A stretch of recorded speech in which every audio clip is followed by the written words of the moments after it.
আবু রেহান সোহাগ আপনি লিখেছেন, আমি আমার স্ত্রী থেকে অনেক দূরে থাকি, এতে কি তার প্রতি অবিচার হচ্ছে? ভাই আবু রেহান, স্ত্রী থেকে যদি আপনি অনেক দূরে থাকেন তাহলে সেক্ষেত্রে সর্বোচ্চ 4 মাস পর্যন্ত আপনি স্ত্রী থেকে দূরে থাকতে পারেন তার পারমিশন ছাড়া। কিন্তু 4 মাসের বেশি যদি আপনি থাকেন তার পারমিশন ছাড়া, তাহলে সেটি আপনার জন্য জায়েজ হবে না এবং সেক্ষেত্রে আপনি স্ত্রীর প্রতি অবিচার করছেন বলে বিবেচ্য হবে। অবশ্য 4 মাসের বেশিও যদি আপনি বাইরে থাকেন, স্ত্রী থেকে দূরে থাকেন, প্রবাসে থাকেন, তাহলে সেক্ষেত্রে স্ত্রী যদি পারমিশন দেয় আপনার জন্য জায়েজ হবে। স্ত্রী যদি আপনার জন্য অনুমোদন করে যে হ্যাঁ ঠিক আছে আমি সবর করব, আমার আব্রুকে আমি রক্ষা করে চলবো এবং আমাদের কল্যাণার্থে আপনি থাকছেন বাইরে বা দূরে, তো সেটি তিনি যদি মেনে নেন তাহলে আপনার জন্য জায়েজ হবে। তার মানে আপনি বাইরে থাকতে হলে দীর্ঘ সময় পর্যন্ত আপনাকে সংশ্লিষ্ট দেশের ভিসা যেরকম নিতে হবে, আপনার নিজের দেশ থেকে যেরকম ক্লিয়ারেন্স নিতে হবে, একইভাবে আপনার স্ত্রী থেকেও ভিসা বা অনুমোদন নিতে হবে যদি আপনি বিবাহিত হয়ে থাকেন। বিষয়টি আমাদের অনেক ভাইয়ের আসে বা বিবেচনা করেন। আমি অনেক প্রবাসীর কথা জানি যাদের স্ত্রীগণ অভিযোগ করেন যে আমার স্বামী শুধু টাকার জন্য, পয়সার জন্য বাহিরে পড়ে থাকেন, আমি চাই না সেখানে এত দীর্ঘ সময় পড়ে থাকুন, টাকার লোভে তিনি সেখান থেকে আসতে পারেন না। এই কাজগুলো অত্যন্ত গর্হিত। হ্যাঁ, স্ত্রী যদি অনুমোদন করে তাহলে সেক্ষেত্রে সেটি জায়েজ আছে। নবী করিম সাল্লাল্লাহু আলাইহি ওয়াসাল্লাম বুখারী হাদিসে বলেছেন, ওয়াইন্না লিজাওজিকা আলাইকা হাক্কা, নিশ্চয়ই তোমার জীবন সঙ্গীর অধিকার রয়েছে তোমার প্রতি, অতএব তার হক, তার অধিকার পূরণ করতে হবে। এরপর আব্দুল মজিদ আপনি প্রশ্ন করেছেন, জাতীয় সঞ্চয়পত্রের লভ্যাংশ গ্রহণ করা যাবে কি না। জাতীয় সঞ্চয়পত্রের যে লভ্যাংশ বা সুদ দেওয়া হয়ে থাকে সেটি গ্রহণ করার কোনো সুযোগ নেই, কারণ আল্লাহ রাব্বুল আলামিন কোরআন হাকিমে অত্যন্ত পরিষ্কারভাবে জানিয়েছেন সূরা বাকারা 275 নম্বর আয়াতে, আহাল্লাল্লাহুল বাইআ ওয়া হাররামার রিবা, যার অর্থ হলো আর আল্লাহ রাব্বুল আলামিন বেচাকেনাকে হালাল করেছেন এবং সুদকে আল্লাহ রাব্বুল আলামিন হারাম করেছেন। আপনি যদি কারোর সাথে কোনো প্রকার ব্যবসায়, যৌথ ব্যবসায় আপনি জড়িত হন এবং আপনার মূলধন সেখানে ইনভেস্ট করেন, তাহলে সেক্ষেত্রে সেই ব্যবসার লাভ লস সবকিছু হিসেব করে আপনাকে নিতে হবে নির্দিষ্ট পার্সেন্টেজে। সেটা আপনার তার টোটাল যে ফিগার অর্থাৎ লাভের যে অঙ্ক, সেটা লাভের হার উঠানামা করে সেই হিসাবে উঠানামা করবে, এটি স্বাভাবিক। তবে তার চাইতে মূল বিষয়টা হলো যে লাভ লস এর ভিত্তিতে যে বিনিয়োগ করা হয়ে থাকে সেটা হলো ব্যবসা বাণিজ্য। আর এই যেখানে আপনি নির্দিষ্ট পরিমাণ টাকা বিনিয়োগ করছেন এবং তার বিপরীতে একটা পার্সেন্টেজ আপনি পাচ্ছেন, একটা লভ্যাংশ আপনি পাচ্ছেন নির্দিষ্ট হারে, এবং সেটা ব্যবসা করে ব্যবসার লাভের অংশ কিংবা লসের অংশ এরকম কোনো কিছু বিবেচনা ছাড়া, এটি সুদ। আর এই সুদকে আল্লাহ হারাম করেছেন। নবী আলাইহিস সালাম বলেছেন, লানাল্লাহু আকিলার রিবা ওয়া মুকিলাহু, সুদদাতা সুদ গ্রহীতা উভয়ের প্রতি আল্লাহ রাব্বুল আলামিনের লানত এবং অভিসম্পাত নাজিল হয়। এবং এই বিষয়টি এত জঘন্য যে আল্লাহ রাব্বুল আলামিনের বিরুদ্ধে যুদ্ধের ঘোষণা দেওয়ার শামিল। এই জন্য সকল প্রকার সুদ থেকে আমাদের দূরে থাকা উচিত। জাতীয় সঞ্চয়পত্রের যে সুদ, বাংলাদেশ ব্যাংকের যে সঞ্চয়পত্রের সুদ, এই সুদটা সর্বোচ্চ 11.52% পর্যন্ত দেওয়া হয়ে থাকে বিভিন্ন মেয়াদে, 3 মাস থেকে নিয়ে 5 বছর পর্যন্ত।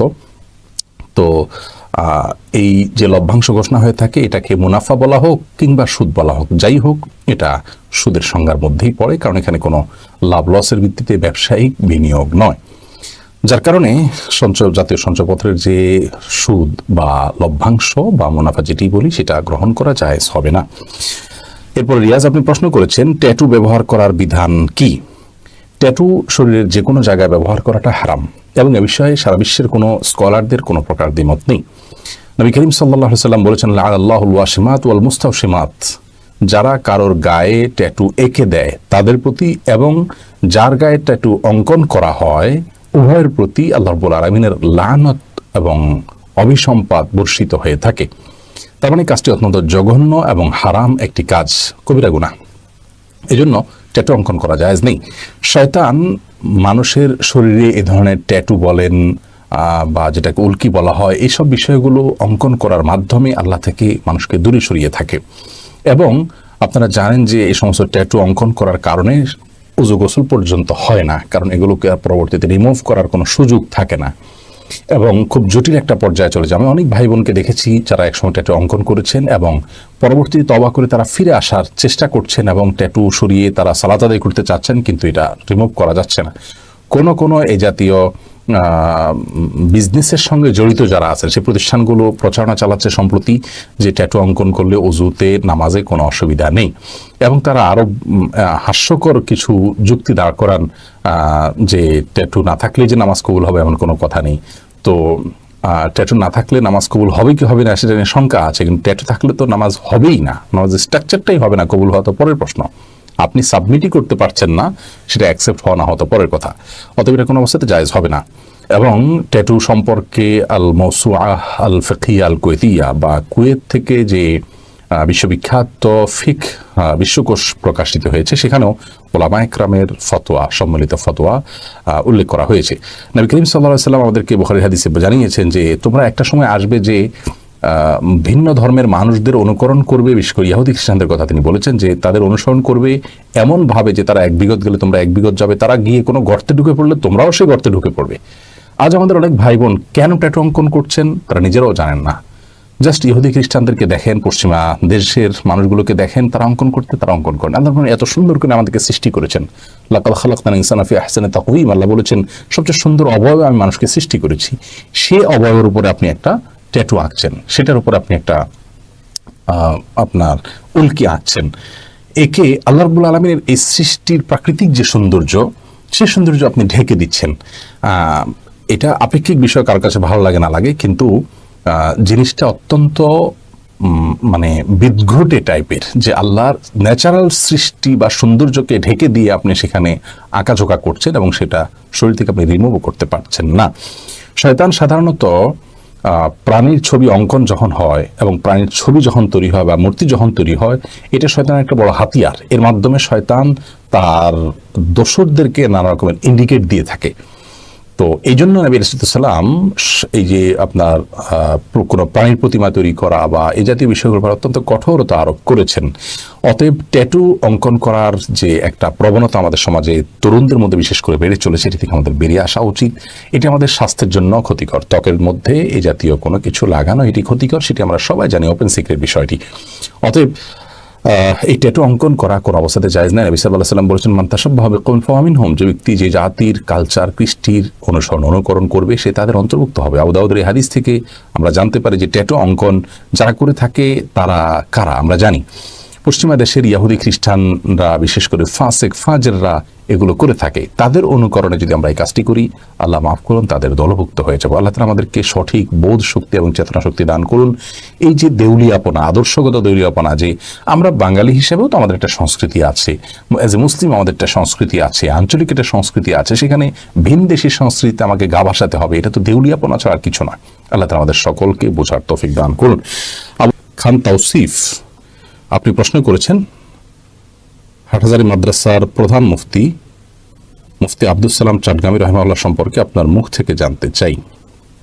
ভাই তাওসিফ হাটহাজারী মাদ্রাসার প্রধান মুফতি এবং বয়োজ্যেষ্ঠ আলেমে দ্বীন মুফতি আব্দুস সালাম চাটগামী রাহিমাহুল্লাহ, তিনি কয়েকদিন আগেই দুনিয়া থেকে চলে গেলেন, মৃত্যুবরণ করলেন, এবং হাটহাজারী মাদ্রাসার মহাপরিচালক হিসাবে শুরার বৈঠকে তার নামটি চূড়ান্ত হওয়ার কিছু সময় পরেই তিনি দুনিয়া থেকে চলে গেলেন।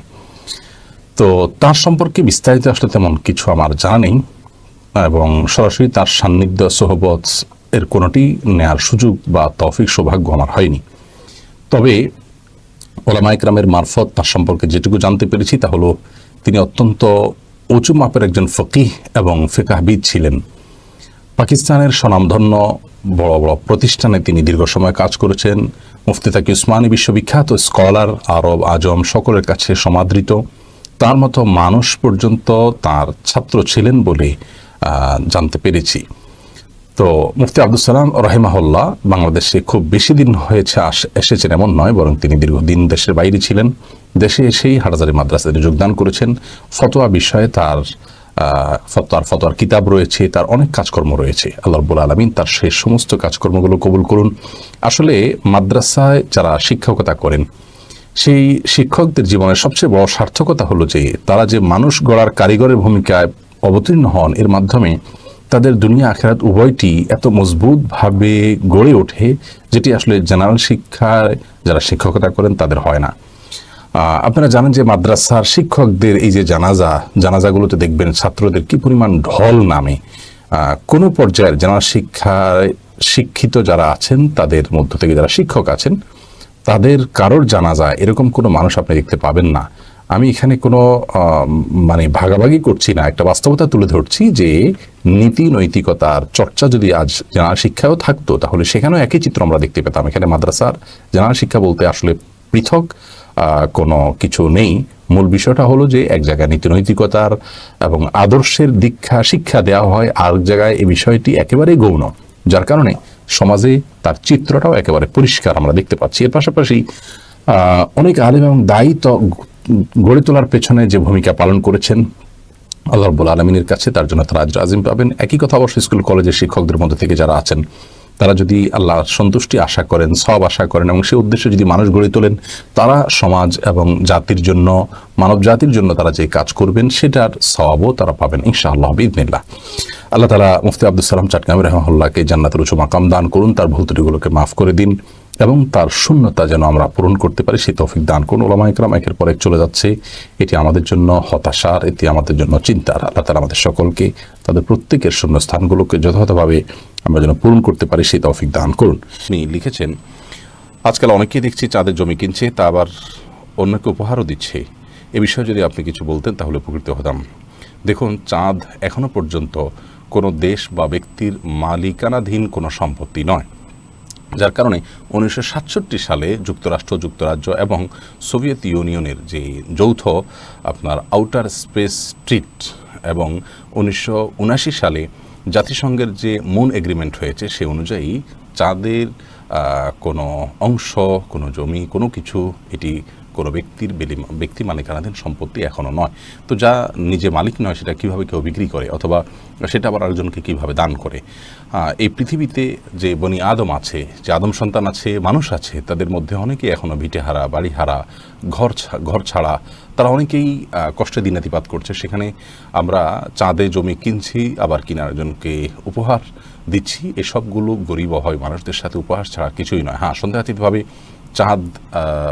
চাঁদ জয় করা এবং মঙ্গল গ্রহে যাওয়া, চাঁদে যাওয়া মানুষের জন্য একটা কল্যাণকর দিক। আল্লাহ রাব্বুল আলামিনের অনুগ্রহে মানুষ নিজের বিবেককে খরচ করে সেগুলো করতে পেরেছে এবং সেখানে যদি কখনো মানুষ বসবাস করতে পারে, বসবাস উপযোগী তা নিশ্চিত করে সেখানে যদি মানুষ থাকতে পারে, কোরআন হাদিসের আলোকে সেটি কোনো দোষণীয় কিছু না, বা কোরআন হাদিসে এটিকে নিষেধ করা হয়েছে বা কোরআন হাদিসের কোনো নিষেধাজ্ঞার লঙ্ঘন হবে, ব্যাপারটি এরকম নয়। অতএব সেটি সম্পূর্ণ ভিন্ন বিষয়। কিন্তু সেখানে জমি কেনা, জমি অন্যকে উপঢৌকন দেওয়া, এগুলো বিশেষ করে এই পৃথিবীতে বসবাস করা বনি আদম যারা অনেককে আছে, নানা কারণে তাদেরকে ভিটেহারা, ঘর ছাড়া করা হচ্ছে বা অনেকে অভাবের কারণে আপনার কষ্টে দিনাতিপাত করছে, তাদের সাথে যেন উপহাস না হয়, তামাশা না হয়, সেই চেতনা, সেই বোধ যেন আমাদের মধ্যে থাকে। আল্লাহ আমাদেরকে সে তৌফিক দান করুন। ভাই আব্দুর রহমান, আপনি প্রশ্ন করেছেন, বহু দেশে মুসলিমগণের নির্যাতিত হওয়ার পাশাপাশি সম্প্রতি আসামেও মুসলিম নির্যাতন নিধন শুরু হয়েছে, এ ব্যাপারে আমাদের জন্য দিক নির্দেশমূলক কিছু বলুন। এটা তো সারা পৃথিবীব্যাপী আমরা দেখতে পাচ্ছি, আজ নতুন নয়, বরং বহুকাল থেকেই, যে গোটা পৃথিবীতে মুসলমানরা যেন রিফিউজি, মুসলমানরা যেন এই পৃথিবীর অধিবাসী নয়, তাদের যেন কোনো মানবাধিকার থাকতে নেই, তাদের যেন কোনো অধিকার থাকতে নেই। পৃথিবীর যে প্রান্তেই আপনি তাকাবেন, যেখানে নির্যাতন চলছে, নিষ্পেষণ চলছে, যেখানেই মুসলমানদের নিজেদের ভিটে বাড়ি থেকে তাদেরকে বের করে দেওয়ার মতো আগ্রাসী কর্মকাণ্ড চলছে, সেখানে দেখবেন যে নির্যাতনের শিকার হলেন মুসলমানরা, ভিকটিম মুসলমান। সেটা আপনি ইরাক বলেন, আপনার কাশ্মীর বলেন, আসাম বলেন, বার্মা বলেন, আফ্রিকার দেশগুলোতে বিভিন্ন জায়গায় বলেন, সব জায়গাতে আপনি একই চিত্র দেখতে পাবেন। গোটা বিশ্বব্যাপী মুসলমানরা নির্যাতিত, নিষ্পেষিত, স্টিম রোলার তাদের উপরে চলে, খবরদারি তাদের উপরে চলে, তারপরে মুসলমানদেরকে সন্ত্রাসী, জঙ্গি, উগ্রবাদী হিসেবে আখ্যায়িত করা হয়। দুঃখের বিষয় হলো যে বিষয়গুলো আমাদের অনেক মুসলিম ভাইয়েরা পর্যন্ত বুঝতে পারেন না এবং মিডিয়ার মিথ্যা প্রপাগান্ডা এবং ইয়াহুদিবাদী চক্রান্ত, যে সেই চক্রান্তের ফাঁদে অনেক সাধারণ মুসলিম ভাই বোনরা পর্যন্ত পা দিয়ে বসেন এবং তারাও মনে করেন যে হ্যাঁ, মুসলমানরা আসলেই একটু বাড়াবাড়ি করেন বা অনেক মুসলমানরাই বাড়াবাড়ি করেন। হ্যাঁ, সন্দেহ নেই, সব ধর্মে এই সীমা লঙ্ঘন করার মতো মানুষ আছে, মুসলমানদের মধ্যেও যে নেই তা নয়, কিন্তু সেটার সংখ্যা অন্য যে কোনো ধর্মের মানুষের চাইতে অনেক কম বলে আমরা মনে করি। আসামে মুসলমানদের প্রতি নির্যাতনের সম্প্রতি বেশ কিছু ছবি, ভিডিও এবং নিউজ আমাদের চোখে এসে পড়েছে এবং সোশ্যাল মিডিয়ার কল্যাণে আমরা সেগুলো দেখতে পেরেছি। আল্লাহ মাফ করুন, এই ভয়াবহ চিত্র আমাদের আরকানের বা বার্মার ভাই বোনরা একটা রায়ের মুখোমুখি হয়েছিলেন এবং বাংলাদেশ সরকারিভাবে রাষ্ট্রীয়ভাবে তাদের পাশে দাঁড়িয়েছে ঐতিহাসিকভাবে। আলহামদুলিল্লাহ, আল্লাহ তাআলা এই জন্য বাংলাদেশ নামক আমাদের প্রিয় রাষ্ট্রকে হেফাজত করুন, এই মাতৃভূমিকে হেফাজত করুন। আসামের মুসলমানদেরকেও একইভাবে বাংলাদেশে পুশ করার চক্রান্ত দীর্ঘদিন থেকে চলছে এবং তাদেরকে ভারতীয় নাগরিক নয় বলে যে দাবি করা হচ্ছে, তার মাধ্যমে মূলত তাদেরকে বাংলাদেশি হিসাবে দাবি করে তাদেরকে বাংলাদেশে রিফিউজি বানানোর চক্রান্ত চলছে এবং যে নির্যাতন স্টিম রোলার চলছে তারাই আমাদেরকে সবক দেয়, তারাই নাকি গণতন্ত্রের আপনার ধ্বজাধারী এবং দৃষ্টান্ত স্থাপনকারী। যাই হোক, একজন মুসলিম হিসাবে আমাদের অন্তরের হৃদয়ে রক্তক্ষরণ হবে, কারণ কুল্লু মুসলিমিন কাল জাসাদি, প্রত্যেক ইমানদাররা প্রত্যেকে মিলে সবাই মিলে একটি দেহের মতো, দেহের কোনো একটি অংশে ব্যথা হলে পুরো দেহ সেই ব্যথা অনুভব করবে। অতএব তাদের ব্যথায় ব্যথিত হওয়া, তাদের কষ্টে আমরা দুঃখিত হওয়া, কষ্ট পাওয়া, এটা হলো আমাদের ইমানের দাবি। যদি ভিতরে ইমান থেকে থাকে তাহলে সেটি আমাদের মধ্যে আসবে এবং সে ফিল আমরা করবো। এর পাশাপাশি তাদের দুরবস্থা থেকে মুক্তির জন্য আমাদের সরকারকে আমরা আমাদের দাবি দাওয়াগুলো পেশ করব, প্রেশার দিব এবং সরকারের তরফ থেকে যেন তারা সাধ্য অনুযায়ী চেষ্টা করে। সরকার যদি না করে সেক্ষেত্রে দায় তাদের, আল্লাহর কাছে তারা জবাবদিহি করবেন। কিন্তু আমাদের উচিত হবে যার যার জায়গা থেকে অবশ্যই তাদের পাশে দাঁড়ানোর জন্য সরকারকে উৎসাহিত করা এবং সরকারকে প্রেশার দেওয়া এবং সরকারের কাছে নিজের দাবি দাওয়াগুলো পেশ করা এবং বিশ্ব পরিমণ্ডলে এই নির্যাতনের চিত্রকে তুলে ধরা যার যার মতো করে। তবে এটি করতে গিয়ে যেন কোনো মিথ্যা কোনো ছবি, এক জায়গার ছবি আরেক জায়গার ছবি যেন আরেক জায়গায় যেন প্রচারিত না হয়, এই বিষয়গুলো খেয়াল রাখতে হবে। কারণ সোশ্যাল মিডিয়াতে অনেক সময় এরকম বিষয়গুলো ইচ্ছাকৃতভাবে মুসলমানদের মধ্যে ঢুকিয়ে নাস্তিক বা ইসলাম বিদ্বেষীরা অনেক সময় ফায়দা লুটার চেষ্টা করে এবং মুসলমানদেরকে নিয়ে তামাশা করার চেষ্টা করে। অতএব এ বিষয়ে সাবধানতা এবং সচেতনতা আমাদেরকে অবলম্বন করতে হবে। সেই সাথে তাদের পাশে দাঁড়ানোর জন্য রাষ্ট্রশক্তি প্রয়োজন। এই রাষ্ট্রশক্তি যেন তাদের পাশে দাঁড়ায়। পাশে দাঁড়ানো বলতে সেখানে গিয়ে যুদ্ধ করাই শুধু পাশে দাঁড়ানো নয়, কূটনৈতিকভাবে তাদের উপরে প্রেশার দেওয়া, এই জুলুম বন্ধ করার জন্য আপনার নানা রকমের উদ্যোগ নেওয়া, বিশ্বের দরবারে সেটাকে তুলে ধরা যাতে করে অন্যান্য দেশে মুসলমানদের নজরে আসে, মুসলিম রাষ্ট্রপ্রধানদের নজরে আসে এবং কূটনৈতিকভাবে তাদের উপরে প্রেশার দেওয়া যায়। এরকম নানাভাবে আমাদের যার যার সাধ্য অনুযায়ী আমরা অবশ্যই চেষ্টা করতে হবে আল্লাহ তাআলার কাছে আমাদের জবাবদিহি করার জন্য। আল্লাহ তাআলা আমাদেরকে তৌফিক দান। এরপর প্রশ্ন করেছেন জাহিদ হাসান, আপনি লিখেছেন সেকুলার সাহিত্যিক সৈয়দ শামসুল হক কোরআনের মর্মানুবাদ করেছেন। যিনি কোরআনে বিশ্বাস করেন কিনা সেটাই ধোঁয়াশাপূর্ণ, তথাপি যিনি আরবি জানেন না এরকম কারো কোরআনের মর্মানুবাদ করা সম্পর্কে আপনার মন্তব্য কি? দেখুন, কোরআন সম্পর্কে আল্লাহ রাব্বুল আলামিন বলেছেন ইউদুল্লু বিহি মান ইয়াশা ওয়া ইয়াহদি বিহি মান ইয়াশা। এই কোরআন দিয়ে অনেককে আল্লাহ তাআলা গোমরাহ করেন, পথভ্রষ্ট করেন। কোরআন পড়েই সে পথভ্রষ্ট হয়, কোরআন থেকে পথভ্রষ্টতার রসদ সে খুঁজে পায় এবং সঠিক পথ থেকে বরং সেই কোরআন পড়ে আপনার সরে পড়ে, ছিটকে পড়ে। আর এর বিপরীতে আল্লাহ তাআলা কোরআন দিয়ে অনেকে হেদায়েত দান করে থাকেন।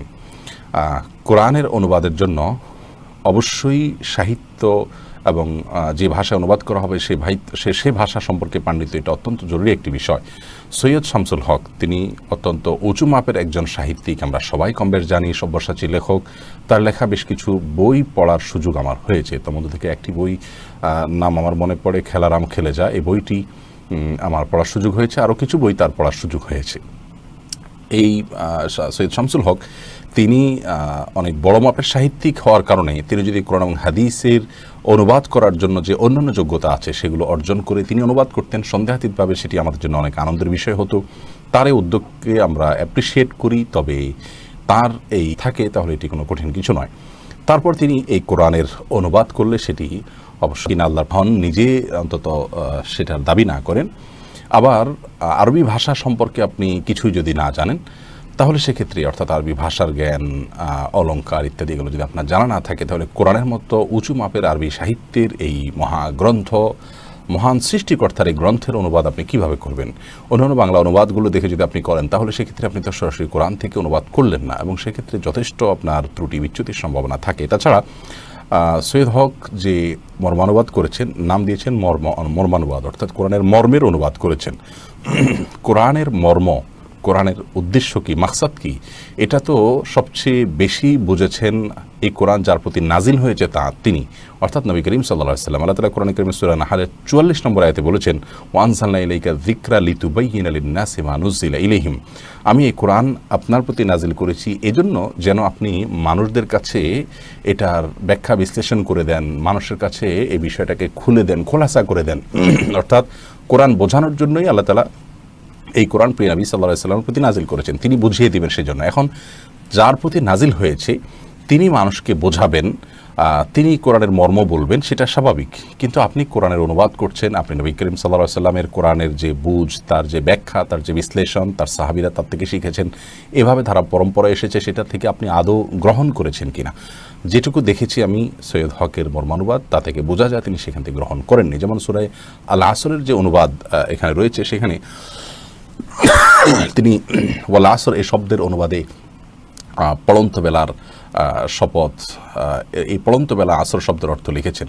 সন্দেহাতীতভাবে এই শব্দটি চমৎকার হয়েছে, কিন্তু আপনার ইল্লাল্লাযিনা আমানু অর্থাৎ পরবর্তী আয়াতের যখন অনুবাদ তিনি করেছেন, যেখানে ইমানদারদেরকে বলা হয়েছে তারা ক্ষতিগ্রস্ত নন, সেখানে ইমানের জায়গায় তিনি যারা আস্থা রাখেন এই কথা বলেছেন। যারা আস্থা রাখেন তারাই ইমানদার, ব্যাপারটি তো সহজ নয়। অতএব আস্থা রাখার কথা বললে ইমানের অনুবাদ হয় না, বরং ইমান একটা পারিভাষিক শব্দ।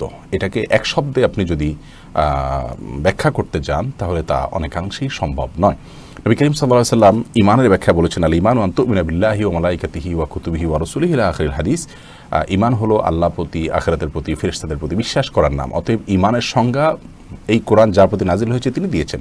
আপনি তার মাধ্যম ছাড়া নিজে নিজে কোরআনের মর্মানুবাদ যদি করতে যান, সেক্ষেত্রে ভ্রান্তির দিকে ধাবিত হবেন, এতে কোনো সন্দেহ নেই। সৈয়দ হকের সাহিত্য, তার এই কোরআনের মর্মানুবাদের সাহিত্য মান দেখে অনেকে আবেগে আপ্লুত হচ্ছেন, অনেকে বলছেন কোরআনের মর্ম তিনি অনেকদিন পরে উদ্ধার করলেন।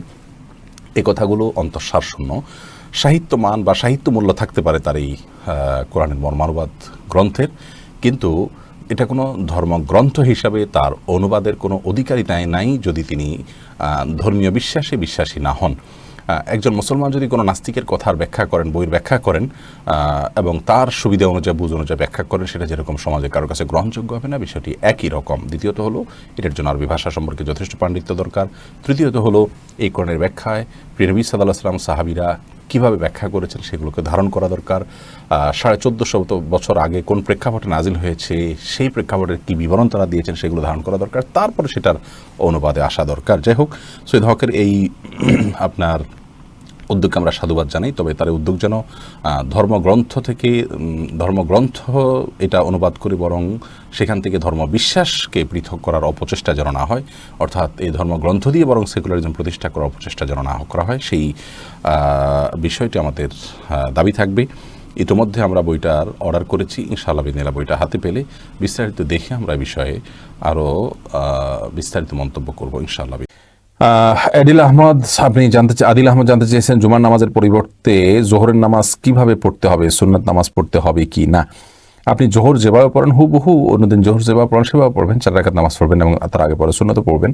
জোহরের নামাজ যেহেতু পড়তে হবে, অতএব জোহরের যে সিস্টেম সেটাই আপনি বাই ডিফল্ট আমল করবেন। এমনি মাহবুব আলম জানতে চেয়েছেন আলেমের সংস্পর্শ ছাড়া কোরআন মাজিদের বাংলা অনুবাদ পড়া যাবে কি না। বাংলা অনুবাদ পড়া যেতে পারে, কিন্তু আলেমের তত্ত্বাবধানে থেকে পড়লে ভালো। যদি কোনো জায়গা তিনি না বুঝে আসেন অথবা বিভ্রান্তির কোনো আপনার সম্ভাবনা তৈরি হয়, তাহলে সেক্ষেত্রে আলেমের শরণাপন্ন যেন হতে পারেন। ইব্রাহিম আলম মিয়া আপনি জানতে চেয়েছেন শিশু সন্তান মারা গেলে ওই শিশুর কি জান্নাত পাবে। ভাই ইব্রাহিম, শিশু সন্তান যদি মারা যায়, সে যদি অমুসলিমের ঘরেও জন্মগ্রহণ করে, তো তার অবস্থান কি হবে এটা নিয়ে ওলামায়ে মধ্যে মতপার্থক্য আছে। অনেকে বলেছেন সে আরাফে থাকবে, অনেকে বলেছেন সে আপনার জান্নাতীদের সেবক হয়ে থাকবে। তবে বিশুদ্ধ মত অনুযায়ী সে জান্নাতে যাবে, যেহেতু তার কোনো গুনাহ নেই। এরপরে প্রশ্ন দেখতে পাচ্ছি মোহাম্মদ ইয়াহিয়া, আপনি প্রশ্ন করেছেন সালাতে তাশাহুদে আঙ্গুল নাড়ানো যাবে কিনা। আঙ্গুল নাড়ানোর কথা অনেক ওলামা বলে থাকেন, আমি নাড়ানোর বিষয়টাকে খুব বেশি বিশুদ্ধ মনে করি না। আমি মনে করি যে আঙ্গুল দিয়ে ইশারা করবেন, কারণ হাদিসের ভাষ্য, বেশিরভাগ হাদিসের ভাষ্য হলো তাশাহুদের সময় আঙ্গুল দিয়ে ইশারা করার কথা বলা হয়েছে। আর আমরা মুখে যে সাক্ষ্য দিচ্ছি তাশাহুদের মাধ্যমে আল্লাহর একত্ববাদের সাক্ষ্য দিচ্ছি, রাসূল করিম সাল্লাল্লাহু আলাইহি ওয়াসাল্লামের রিসালাতের সাক্ষ্য দিচ্ছি, মুখের সাক্ষ্যর সাথে আমাদের আঙ্গুল উঠিয়ে এটাকে শাহাদাত আঙ্গুল বলা হয়, সাক্ষী দেওয়ার জন্য আঙ্গুল উঠাতে বলা হয়েছে। তো আমরা নাড়াইতে থাকলে এটা তো সাক্ষী দেওয়া হলো না। যে হাদিসে বলা হয়েছে মুসনাদ আহমদের যে আঙ্গুল দাঁড়ানো শয়তানের জন্য লোহার আঘাতের মতো বা তার চাইতেও কঠিন, এর মাধ্যমে সারাক্ষণ নাড়াতে বলা হচ্ছে ব্যাপারটি তা না। আমরা উঠালাম আবার যে নামাচ্ছি, এই যে নাড়ানো, এই নাড়ানোটাকেই নবী সাল্লাল্লাহু আলাইহি সাল্লাম হয়তো মিন করেছেন, এমনটি হতে পারে এবং এটা সম্ভাবনা খুব বেশি প্রবল, যেহেতু ইউশিরু হাদিসের ভাষ্যে রয়েছে। অতএব নাড়ানোর চাইতে মানে উঠানো এবং আপনার নামানো শেষে এটা আপনার বেশি অথেন্টিক সারাক্ষণ নাড়াতে থাকার চাইতে। ফাতেমা আলী জানতে চেয়েছেন, মানুষ মারা গেলে তার শরীরে কৃত্রিম দাঁত ও অন্যান্য অঙ্গ লাগানো থাকলে সেগুলো কি সহ মাটি দেওয়া যাবে, না সেগুলো খুলে ফেলবেন? এরপরে কুমিল্লার পোলাপান এই আইডি থেকে আপনি প্রশ্ন করেছেন, 20 কিলোমিটার দূরত্বে বাবার বাড়িতে গেলে কি নারীরা মুসাফির হিসাবে নামাজ পড়বেন? না, 20 কিলোমিটার এটাকে সফর বলা যায় না। সেখানে গেলে তারা সফরের নামাজ পড়বেন না, পরিপূর্ণ নামাজ পড়বেন। মোহাম্মদ জুয়েল রানা জানতে চেয়েছেন, ফজরের সময় দুখুলুল মসজিদ পড়া যাবে কি না? ফজরের ফরজ নামাজের আজান যখন হবে, ফজর আজান যখন হবে, তখন থেকে নিয়ে ফরজ নামাজ পর্যন্ত নবী সাল্লাল্লাহু আলাইহি সাল্লাম 2 রাকাত নামাজ শুধু পড়েছেন, অর্থাৎ সুন্নাত শুধু পড়েছেন। আলাদা দুখুল মসজিদ পড়ে তারপর সুন্নাত পড়েছেন এমনটি পাওয়া যায় না। এই জন্য আমরা বলি, উলামা কেরাম বলে থাকেন যে মসজিদে যদি কেউ এসে সুন্নাত পড়েন তাহলে ওই সুন্নাতে 2 নিয়ত করবেন তিনি, দুখুল মসজিদ এবং সুন্নাত 2 নিয়তে আপনার 2 রাকাত নামাজ পড়ে ফেলবেন। একই নামাজ 2টা নিয়ত হবে। আর যদি বাসা থেকে পড়ে আসেন তাহলে সেক্ষেত্রে তিনি এমনভাবে আসবেন যে তিনি আসবেন এদিকে জামাত শুরু হয়ে যাচ্ছে, আলাদা দখল মসজিদের কোনো অপশন তার আর থাকবে না। এরপরে কারণ নবী সাল্লাল্লাহু আলাইহি সাল্লাম আলাদা দখল মসজিদ এটা আমি পড়েছেন এমনটি পাওয়া যায় না, শুধুমাত্র 2 রাকাত সুন্নাহ পড়েছেন। সেলিম মুস্তাফিজুর জানতে চাইছেন, পাঞ্জাবি পরাটা কতটুকু গুরুত্বপূর্ণ, জব করলে কি করা যেতে পারে? পাঞ্জাবি পরা খুব বেশি একটা গুরুত্বপূর্ণ বিষয় নয়। ইসলামী শরীয়ত বিশেষ কোনো ফরম্যাটের পোশাকের জন্য আমাদেরকে নির্দেশ করে না। পোশাকের ক্ষেত্রে আপনারা ডক্টর খন্দকার আব্দুল্লাহ জাহাঙ্গীর রাহিমাহুল্লাহর ইসলামী পোশাক, দেহ পোশাক ও অঙ্গসজ্জা এই ধরনের একটা বই আছে। এই বইটা আপনারা যদি কিনে নেন ইনশাআল্লাহ বিদিনিল্লাহ, সেখানে দেখবেন বিস্তারিতভাবে আপনার রয়েছে আলোচনা। অর্থাৎ আমাদের পোশাকের ক্ষেত্রে ইসলাম কি কোড দিয়েছে, কি নিয়ম নীতি দিয়েছে, সেগুলো আমরা ফলো করলে ইনশাআল্লাহ বিদিনিল্লাহ পোশাকের সুন্নাহ আদায় হয়ে যাবে। বিশেষ কোনো পোশাক, পাঞ্জাবি আপনার পাকিস্তানের পাঞ্জাবি একরকম, ইন্ডিয়ান পাঞ্জাবের একরকম, আরাবিয়ান পাঞ্জাবি আরেক রকম, আর আরাবিয়ান যে বর্তমান পাঞ্জাবি আছে এটাই রাসূল আকরাম সাল্লাল্লাহু আলাইহি ওয়াসাল্লামের যুগ ছিল, সেটিও মোটেও প্রমাণিত নয়। এসব কারণে আপনার পাঞ্জাবিটা ইসলামী বা সুন্নতি পোশাক এমনটি নয়। এরপরে প্রশ্ন মোহাম্মদ আশরাফুল খানের, আপনি প্রশ্ন করেছেন, হুজুর টয়লেটে বসে নেকামল করার মতন অনুপ্রেরণা পাওয়া গেলে এর লক্ষণ কি? মনে মনে যদি অনুপ্রেরণা হয় এটা তো খারাপ কিছু না, টয়লেটের মধ্যে ভালো কথার চিন্তা আসতেই পারে মনের ভিতরে, এটা কোনো খারাপ লক্ষণ না আপনি যেটা হয়তো মনে করছেন। ইরফান বিন জামান জানতে চেয়েছেন, রোজার কাফারা কোন কোন ক্ষেত্রে দিতে হয়? রোজার একটা তো হলো কাজা, আর একটা হলো কাফারা। কাজা হলো আপনি রোজা রেখেছেন, ভেঙে ফেলেছেন, সফরে ছিলেন অথবা অসুস্থ ছিলেন, তাহলে একটার জন্য একটা রোজা কাজা করলেন, এটা হলো কাজা। কাফারা হলো আপনি রোজা ভেঙেছেন ইচ্ছাকৃতভাবে, এবং ইচ্ছাকৃত আপনি রোজা ভাঙেন, সেটা পানাহার করে ভাঙেন, স্ত্রী সবাস করে ভাঙেন, যেভাবেই ভাঙেন না কেন, তার জন্য কাজার পাশাপাশি 60টা রোজা কাফারা হিসাবে আপনাকে রাখতে হবে। মোট 100টা রাখতে হবে, আর সে 60টা আবার একটা গায়ে রাখতে হবে, মাঝখানে কোনো গ্যাপ তৈরি হতে পারবে না। গ্যাপ হলে আবার শুরু থেকে করতে হবে। যদিও আরাবিয়ান স্কলারদের মতে আপনার শুধুমাত্র স্ত্রী সহবাসের মাধ্যমে যদি রোজা ভঙ্গ করা হয় সেক্ষেত্রে কাজার সাথে কাফারা লাগবে, আর অন্য কোনো উপায় যদি কেউ রোজা ভঙ্গ করেন, সেটা পানাহার করে ইত্যাদি, তাহলে সেক্ষেত্রে শুধু কাজা করবেন এবং তার গুনাহ হবে, তবে না সুহা তাকে করতে হবে, কিন্তু এর জন্য কাফারা দিতে হবে না। তারা বলেন রাসূল করিম সাল্লাল্লাহু আলাইহি সাল্লাম কাফারার যে বিষয়টি বলেছেন সেটি, যে সাহাবীর বিষয়টি বুখারীর সহ অন্যান্য হাদিস কিতাবে বর্ণিত হয়েছে, তিনি মূলত স্ত্রী সহবাস করে রোজা ভঙ্গ করেছিলেন, তার জন্য নবী সাল্লাল্লাহু আলাইহি সাল্লাম কাফারার কথা বলেছেন। আমাদের উলামায়ে কেরাম এটাকে ব্যাপকভাবে সব জায়গার জন্যই ব্যাপকভাবে সব জায়গার জন্যই তারা এই বিধানটাকে প্রযোজ্য মনে করেন। যে কোনো ক্ষেত্রেই আপনার যে কোনোভাবে রোজা ভঙ্গ করলেই ইচ্ছাকৃতভাবে বিনা ওজরে, সেক্ষেত্রে তার জন্য কাজা এবং কাফারা প্রযোজ্য হয়ে পড়েন। এমডি রায়হান জানতে চেয়েছেন, অ্যানিমেশন কার্টুন আর মূর্তি কি এক? অ্যানিমেশন কার্টুন এগুলো তো সফট মূর্তি, আপনি নিশ্চয়ই হার্ড মূর্তি, হার্ড কপি যেগুলো, সেগুলোর কথা বলছেন। এগুলো দুইটার ভিতরে তো পার্থক্য অবশ্যই আছে, কিন্তু অ্যানিমেশন কার্টুনও বিনা প্রয়োজনে কোনো মুসলমানের জন্য বানানো জায়েজ নাই। তবে মূর্তির চাইতে ওইটা অবশ্যই কিছুটা আখাফ, কিছুটা আপনার অপরাধের দিক থেকে, মাত্রার দিক থেকে কম। আল্লাহ আলম ইসলাম। মাহফুজ হাসান জানতে চেয়েছেন, এই জন্য কম যে হার্ডটাকে সিজদা করার বা পূজা করার সম্ভাবনা খুব বেশি, কিন্তু সফটটাকে সেই সুযোগ খুবই সীমিত। এরপরে প্রশ্ন হলো, মাহফুজ হাসান আপনি জানতে চেয়েছেন, আপেল সিডার ভিনেগার কি হালাল? আপেল সিডার ভিনেগার হালাল। রাসূল করিম সাল্লাল্লাহু আলাইহি ওয়াসাল্লাম এর কাছে পছন্দনীয় খাবারগুলোর ভিতরে একটা ছিল খাল বা সিরকা। আমাদের আয়েশা রাদিয়াল্লাহু তাআলা থেকেও সেরকম বর্ণিত হয়েছে। অতএব এটাকে সিরকা বলা হয়, ভিনেগার, এটা হালাল।